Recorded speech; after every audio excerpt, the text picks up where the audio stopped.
Morning kids, I hope you all are good. बेटा कल हमने एक नई मात्रा की थी और वो मात्रा किसकी थी? ए की मात्रा। और आपको पता है ना ए की मात्रा कहाँ लगती है? व्यंजन के ऊपर लगाई जाती है। सपोज हमने क में ए की मात्रा लगाई तो हम इसे कैसे बोलेंगे? के। अगर हम न में ए की मात्रा लगाते हैं तो इसे कैसे बोलेंगे? ने। अब इसमें हमें किसकी साउंड सुनाई दे रही है? ए की साउंड सुनाई दे रही है। इंग्लिश में जो अल्फाबेट ए होता है हम बोलते हैं ना ए बी सी, तो इंग्लिश वाले ए की साउंड सुनाई दे रही है। सपोज हमने ल में लगाई तो क्या बोलेंगे? ले। और बेटा आज मैम आपको ए की मात्रा की एक कहानी सुनाएंगे। तो चलिए अब हम अपनी कहानी स्टार्ट करें। एकता और एकलव्य दोनों भाई बहन थे।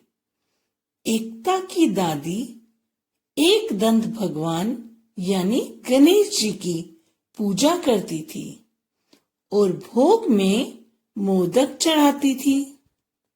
मोदक एकता को भी बहुत पसंद थे। दादी हर एकादशी को व्रत रखती थी। एक दिन एकता और एकलव्य दोनों एक बाग में घूमने गए। वहां पर सुंदर सुंदर फूल खिले थे। एकता उन्हें एकटक देखती रह गई। उसने सोचा माली से पूछूं कि उन्होंने इतने सुंदर फूल उगाए कैसे। एकता और एकलव्य माली को ढूंढने लगे पर माली काका मिले ही नहीं। उन्होंने देखा कि माली काका बाग के एक कोने में एकांत में बैठे थे। बेटा एकांत का मतलब शांत खाली जगह। उसने माली काका से पूछा, माली काका आपने इतने सुंदर फूल इतने बड़े बड़े उगाए कैसे? तो माली काका एकदम से गुस्सा होकर कहने लगे, दूर हटो यहाँ से, न जाने कैसे कैसे लोग चले आते हैं। मैं इतनी मेहनत से यहाँ फूल उगाता हूँ और ये लोग फूल तोड़कर ले जाते हैं, मेरी सारी मेहनत पर पानी फेर देते हैं। माली काका गुस्से में वहां से चल दिए। तभी उनकी एड़ी में एक कांटा चुभ जाता है। वो दर्द से कराने लगते हैं। एकता और एकलव्य भागकर उनके पास आते हैं।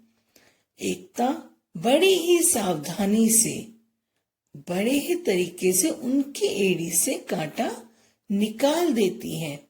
फिर बाग में लगी एलोवेरा के पौधे की पत्ती का लेप बनाकर उनकी एड़ी में मल देती है। इससे उन्हें दर्द में आराम मिलता है। एकता माली काका से कहती है, माली काका, हमारी दादी ने सिखाया है कि फूल पौधों की देखभाल करनी चाहिए, उन्हें तोड़ना नहीं चाहिए। हम यहाँ फूल तोड़ने नहीं आए थे, हम तो पार्क में सिर्फ घूमने आए थे। माली काका को अपनी गलती का एहसास होता है कि उन्होंने बेकार में ही बच्चों पर गुस्सा किया। माली काका एकता से कहते हैं कि बेटा ये पार्क ही मेरी कमाई का एकमात्र साधन है, पर लोग यहाँ आते हैं और फूलों को तोड़कर इस पार्क की सुंदरता को खराब कर देते हैं। तभी एकता को एक आइडिया आता है।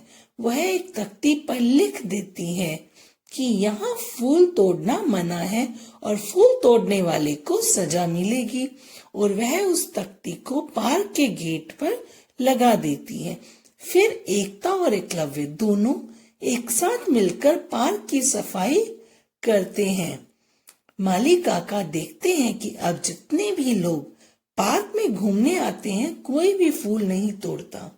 माली काका बच्चों से कहते हैं कि तुम दोनों ने मेरे ऊपर एक एहसान किया है।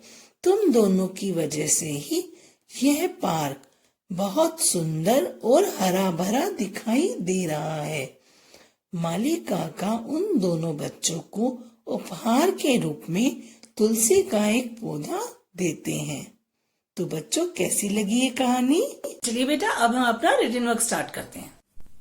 Let's start today's work. First of all, we will mention today's date in left hand side, and today's date is 26th of November 2020. Means 2626.1111.2020. And just opposite side, we will mention लिखित कार्य In second line, we will mention today's heading. And today's heading is एक की मात्रा क से ज्ञ. बेटा आज भी हम क्या करेंगे? एक की मात्रा क से ज्ञ करेंगे. After heading, we will draw straight lines with the help of scale. Like this.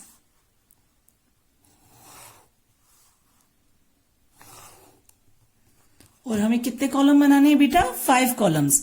1 2 3 4 5.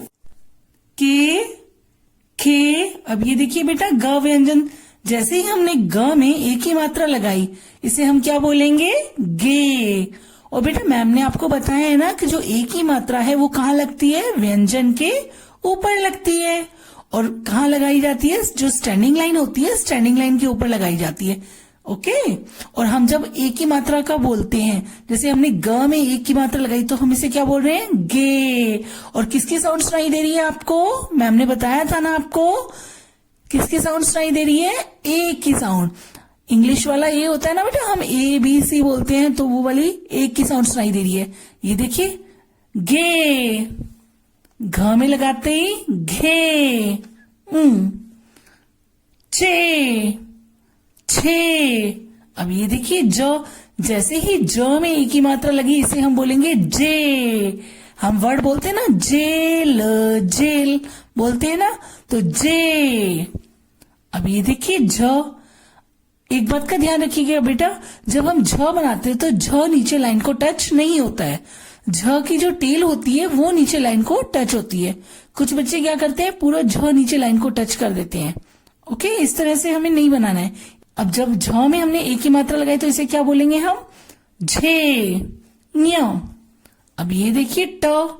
ट में एक ही मात्रा लगते ही क्या बोलेंगे? टे, ठे, डे, ढे, ढे. ते. थ में एक ही मात्रा लगते ही इसे बोलेंगे हम थे, दे, धे. और न में एक ही मात्रा लगी तो इसे क्या बोलेंगे?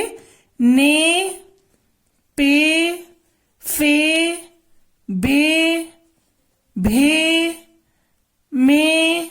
नेक्स्ट लाइन बेटा, य में एक ही मात्रा लगते ही इसे बोलेंगे ये, रे, ले. और व में एक ही मात्रा लगी तो ये बन गया वे. अब ये देखिए बेटा, ये कौन सा व्यंजन है? श व्यंजन, यानी श से शलगम. अब श में हम एक ही मात्रा लगाएंगे तो इसे क्या बोलेंगे? शे, शे, से. ह में एक ही मात्रा लगते ही इसे बोलेंगे हे, श्रे, त्रे, गे. बेटा वर्क बहुत नीटली करना है, बहुत केयरफुली करना है, और फॉर्मेशंस बहुत ध्यान से बनानी है. Okay. And speak and right, जो भी आप लिख रहे हैं उसे बोल बोल कर करेंगे. Kids, it's practice time. First of all, we will mention same date and written work in first line. Leave one box and write heading in third line. Addition. ADDITION. Addition. A should be capital. Leave one box and from the margin line, leave 2 boxes and write TU. Here U stands for unit of ones and T stands for tens. 5, 5, 55 plus 4, 3, 43. Beta, now tell me, which sign is this? You know which sign is this? Beta, this is plus sign. In plus, in addition, upper digit goes on head and lower digit goes on finger. First, we will solve unit side. Before solving the sum, you have to read the sum. 5 plus 3. Here 5 is upper digit and 3 is lower digit. So, 5 goes on head and 3 goes on finger. 5 goes on head and 3 goes on finger. Hit 5. 5. What comes after 5? 6, 7, 8. Answer is 8. Beta, here we will write 8. Unit side solved. Now come to 10 side. Before solving the sum, you have to read the sum. 5 plus 4. Here 5 is upper digit and 4 is lower digit. So 5 goes on head and 4 goes on finger. 5 goes on head and 4 goes on finger. Hit 5. 5.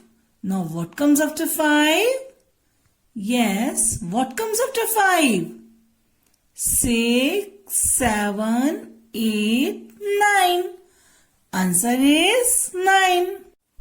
Beta, here we will write 9. In the end, we will read the whole sum.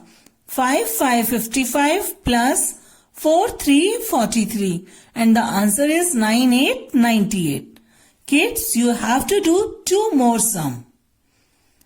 After that, leave 2 boxes and from here, from the margin line, leave 2 boxes and write heading subtraction. S-U-B sub, S should be capital, T-R-A-C traction, T-I-O-N shun, subtraction. Leave 1 box and from the margin line, leave 2 boxes and write T-U. 9999 minus 7575. Now beta, this is minus sign. In minus, we will throw lower digit and count till upper digit. Again, first we will solve unit side. Before solving the sum, you have to read the sum. 9 minus 5. Here 5 is lower digit and 9 is upper digit. So, throw 5, count till 9, make a fist. Throw 5, count till 9, make a fist. 5. What comes after 5? Yes, what comes after 5? 6, 7, 8, 9. Now count the fingers. How many fingers are there? 1, 2, 3, 4. Answer is 4. Here we will write 4. Unit side solve. Now come to 10 side. Before solving the sum, you have to read the sum. 9 minus 7. Beta, here 7 is lower digit and 9 is upper digit. So, throw 7, count till 9, make a fist. Throw 7, count till 9, make a fist. 7. What comes after 7? Yes, what comes after 7? 8, 9. Now count the fingers. How many fingers are there? 1, 2. Answer is 2. Beta, here we will write 2. In the end, we will read the whole sum. 9999 minus 7575. And the answer is 2424. And kids, you have to do 2 more sum. Beta, work should be neat and clean and do practice of addition and subtraction. Okay, take care. Bye-bye.